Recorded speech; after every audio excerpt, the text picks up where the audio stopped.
Gospel musicians corrupting and prostituting their gift for money is not the greatest problem the church is facing today. Instrumentalists selling and exchanging their services for money in church is still not the greatest challenge we are facing in the body of Christ. I will tell you what the greatest weapon of the devil is against the 21st century church. But before that, have you noticed that the church always introduces error? They pamper and encourage it till the point that error becomes a norm, a culture that starts fighting the church. That is when they start trying to correct it. Gospel musicians did not start prostituting their gift today.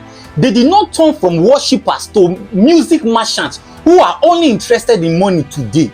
From the sincerity of our heart, we allowed the error, encouraged it, gave them platforms, and even introduced them to the world. We invited them to our churches and paid them well. We only started complaining and correcting this error when they got greedy and started charging ridiculously high amount of money. We started correcting this error when they started becoming rebellious and leaving our churches for being corrected. The monsters we created came for our own very head. You only bend a wrought iron when it is hot, not when it has cooled down. Church instrumentalists didn't start selling their gifts and services in church for money today. Some pastors, out of pure intention, decided to start encouraging some instrumentalists by giving them money. But they forgot that once the love of money rises in a man's heart, that man becomes a slave of mammon. From just encouragement, the error grew from encouragement to demanding payment.